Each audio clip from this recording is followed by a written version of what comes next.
বিষয় হচ্ছে দুনিয়ার মোহ নাকি আল্লাহর দিদার। আজ বিজ্ঞান যা আবিষ্কার করেছে তা আমাদের প্রিয় নবী হজরত মুহাম্মদ সাল্লাল্লাহু আলাইহি ওয়াসাল্লাম আজ থেকে প্রায় 1447 বছর আগেই আমাদের জানিয়ে গেছেন কোরআন ও হাদিসের মাধ্যমে। পুরো গল্পটি শোনার পর নিজের জীবনকে দেখার দৃষ্টিভঙ্গি চিরতরে বদলে যাবে ইনশাআল্লাহ। চিকিৎসা বিজ্ঞান ও নিউরোলজির সাম্প্রতিক গবেষণা অনুযায়ী যখন একজন মানুষের হৃদস্পন্দন বন্ধ হয়ে যায় এবং ডাক্তাররা তাকে মৃত ঘোষণা করেন, তখনও মানুষের মস্তিষ্ক বা ব্রেন সম্পূর্ণ সচল থাকে। বিজ্ঞানীরা বলেছেন, মৃত্যুর ঠিক শেষ মুহূর্তগুলোতে ব্রেনের ভেতর হ্যালুসিনেশন বা এক অদ্ভুত স্মৃতির ঝড় ওঠে। মানুষ তখন তার পুরো জীবনের একটা ফ্ল্যাশব্যাক দেখতে পায়। ভালো মন্দ, আনন্দ, বেদনা, জীবনের প্রতিটি মুহূর্ত যেন একটা ছবির মতো চোখের সামনে ভেসে ওঠে। ব্রেন তখন বুঝতে পারে যে সে চিরতরে স্তব্ধ হয়ে যাচ্ছে। আর এই চরম সত্যটি মেনে নেওয়ার সময় মানুষের অনুভূতির তীব্রতা সর্বোচ্চ পর্যায়ে পৌঁছায়।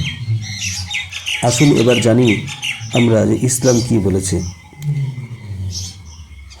বিজ্ঞান যেখানে আজ এসে পৌঁছালো, ইসলাম আমাদের তা বহু আগেই শিখিয়েছে। মৃত্যুর শেষ 5 মিনিট আসলে দুনিয়া এবং আখিরাতের মাঝখানের এক অদৃশ্য দেওয়াল বা বারজাখ এর সূচনা। এই সময় মানুষের চোখের উপর থেকে দুনিয়ার সমস্ত পর্দা সরিয়ে দেওয়া হয়। আল্লাহ তাআলা পবিত্র কোরআনে ইরশাদ করেন, তুমি তো এই দিনটি সম্পর্কে উদাসীন ছিলে, এখন তোমার সামনে থেকে পর্দা সরিয়ে দিয়েছি, ফলে আজ তোমার দৃষ্টি অত্যন্ত তীক্ষ্ণ। সূরা কফ আয়াত নম্বর 22। এই শেষ 5 মিনিটে একজন মানুষের মাথায় প্রধানত 3টি বড় চিন্তা বা অনুশোচনা আসে। নাম্বার 1, সে ভাবে, হাই, আমি যদি আর একটা মাত্র সেজদা করতে পারতাম। মানুষ যখন দেখতে পায় তার হাত পা আর নড়ছে না, জিহ্বা অবশ হয়ে আসছে, সে চরমভাবে উপলব্ধি করে যে দুনিয়ার যে সম্পদের পেছনে সে ছুটেছিল তা আজ কোনো কাজে আসছে না। নেক আমল ছাড়া আজ সে সম্পূর্ণ নিঃস্ব।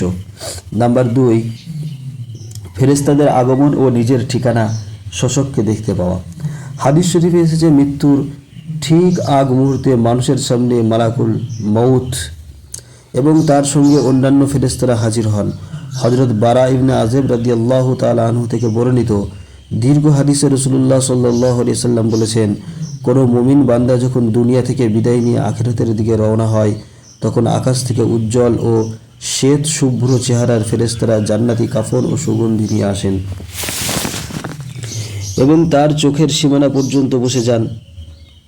অতঃপর মালাকুল মউত এসে বলেন, হে পবিত্র আত্মা, আল্লাহর ক্ষমা ও সন্তুষ্টির দিকে বের হয়ে এসো।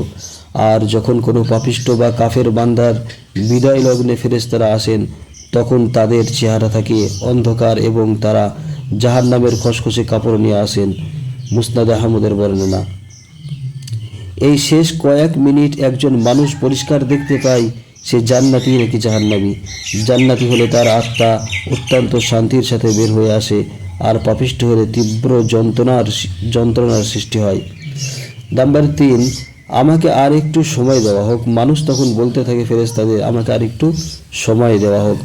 মৃত্যুর কোলে ঢলে পড়ার ঠিক আগ মুহূর্তে মানুষের মনে তীব্র আকুতি জাগে। যদি আর কয়েক মিনিট সময় পাওয়া যেত, তবে নিজের সব গুনাহের জন্য আল্লাহর কাছে খাঁটি তওবা করে নেওয়া যেত।